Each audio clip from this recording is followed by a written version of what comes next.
প্রধানমন্ত্রী শেখ হাসিনা বলেছেন, যে কোনো উন্নয়ন পরিকল্পনা করার সময় জলাধার সংরক্ষণ করতে হবে, সঠিক বর্জ্য ব্যবস্থাপনা থাকতে হবে। সকালে ঢাকা দক্ষিণ সিটি কর্পোরেশনের 4টি উন্নয়ন প্রকল্পের ভিত্তিপ্রস্তর স্থাপন করে এসব কথা বলেন প্রধানমন্ত্রী। বিদ্যুৎ ও পানি ব্যবহারে সবাইকে সাশ্রয়ী হওয়ার আহ্বান জানান তিনি।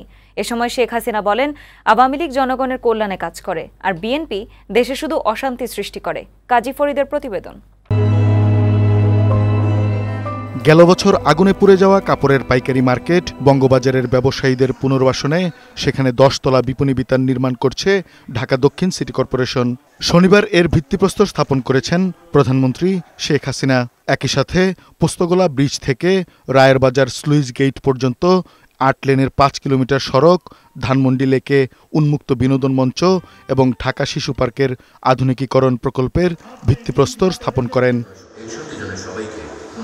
অনুষ্ঠানে প্রধানমন্ত্রী শেখ হাসিনা বলেন, বঙ্গবাজারের ক্ষতিগ্রস্তদের দোকান দিতেও সহযোগিতা করবে সরকার। নতুনভাবে আবার দোকান করতে গেলে আমি জানি হয়তো কিছু সহযোগিতা লাগতে পারে, সেখানেও কতটুকু কি করা যায় আমি সেটা দেখব। পরিবেশ রক্ষায় দায়িত্বশীল হয়ে স্থাপনা নির্মাণের তাগিদ দেন প্রধানমন্ত্রী। বিদ্যুৎ ও পানি অপচয় না করতে সবার প্রতি আহ্বান জানান। বলেন, ঢাকাকে আধুনিকভাবে গড়ে তুলতে কাজ করছে তার সরকার। ঢাকা শহর এক সময় খাল পুকুর ভরা ছিল, পুকুরগুলি একে একে প্রায় বন্ধ। কাজে এগুলি এখন খালগুলি অনেকগুলি উদ্ধার করা হচ্ছে, কিন্তু দয়া করে যেখানে যে পরিকল্পনা নেন জলাধারগুলি সংরক্ষণ রাখবেন।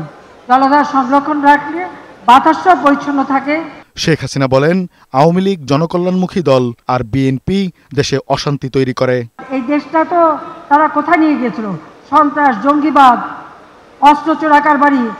ওই তারেক জিয়া তো অস্ত্র চোরা কারবারি মামলায় সাজাপ্রাপ্ত আসামি। ওখানে বসে এখন নানাভাবে ওই অগ্নি সন্ত্রাস দিয়ে মানুষ মারা, মানুষ খুন করা, আগুন দিয়ে মানুষকে পোড়ানো, এইসব কাজ করে বেড়ায়। আওয়ামী লীগ সরকার এসে এই বাংলাদেশকে এই অস্ত্র চোরা কারবারির যে রুট সেটা আমরা বন্ধ করেছি। ঢাকায় পরিচ্ছন্নতা কর্মী, নিম্ন আয়ের নাগরিক ও বস্তিবাসীর জন্য ফ্ল্যাট করে দেয়া হচ্ছে জানিয়ে সরকার প্রধান বলেন, কেউ নিজ এলাকায় যেতে চাইলে তাকে সেখানেও ঘর করে দেয়া হবে। কাজী ফরিদ, বৈশাখী সংবাদ, ঢাকা।